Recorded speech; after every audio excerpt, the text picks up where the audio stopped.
Residential report writing and case studies. Chapter 3, Appraisal Report, page 9, SR 2-2A Roman numeral 3. Requires an appraiser to state the intended use of the appraisal. At the time of the assignment, we should be asking our client what the intended use of the appraisal is.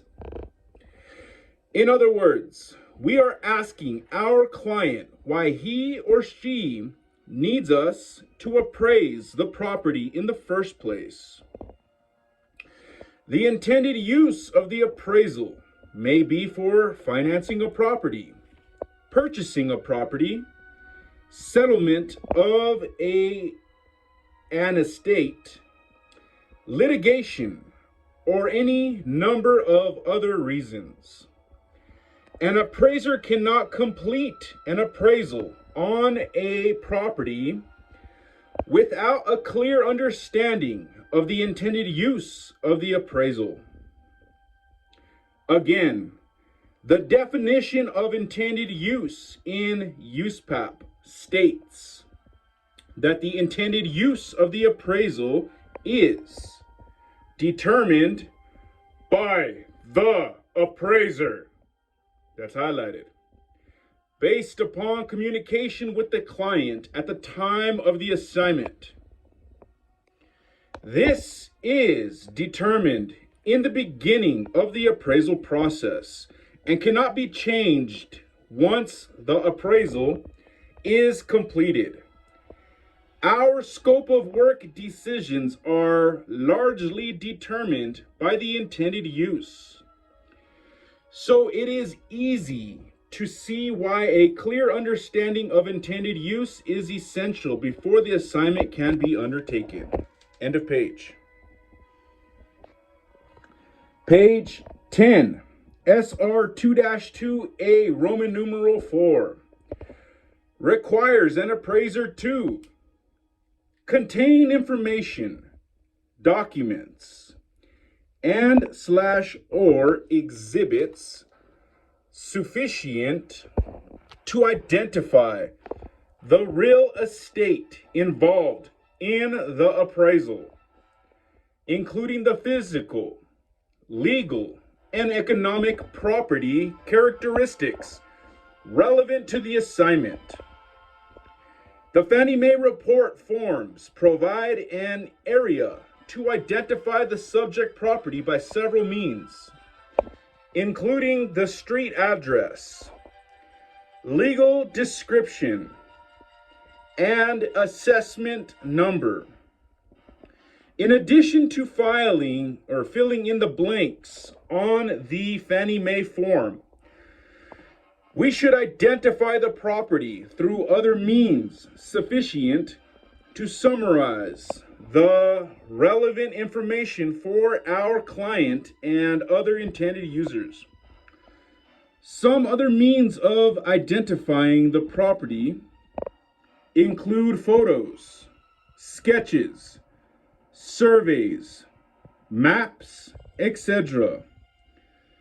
Additionally, we can provide narrative type summaries of this information, either in appropriate comments sections of a Fannie Mae form or in an addendum. Keep in mind that although this course will often refer to the use of Fannie Mae forms for communicating an appraisal report, we can also communicate an appraisal report in a narrative format using word processors, spreadsheets, charts, and all of the other means available to us. Pre-printed forms are one way of communicating an appraisal report, but they are not the only way. End of page. Page 11, SR 2-2A Roman numeral 5. requires an appraiser to state the real property interest appraised. When we appraise, we form an opinion of the value of a right or bundle of rights associated with ownership or interest in a particular parcel of real estate.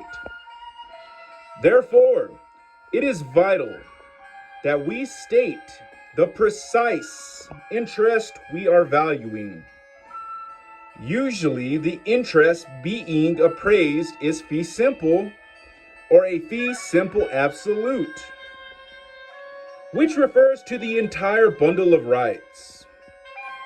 This course will not spend time discussing the concepts related to the bundle of rights or the difference between real estate and real property. But as an appraiser, you must understand these concepts. If you need further information, you should refer to a suitable appraisal or real estate textbook.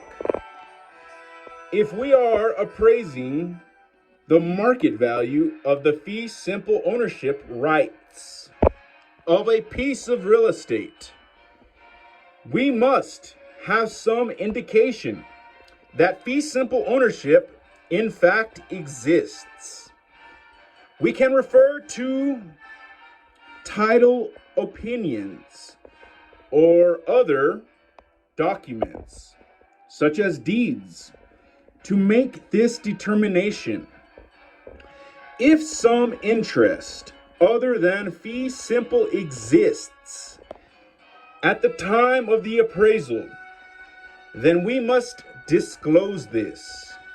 For instance, if a life interest exists or a leased fee interest exists, then we would need to disclose this, even if we were forming an opinion of value of fee simple ownership. End of page. Page 12, FIRREA, market value definition.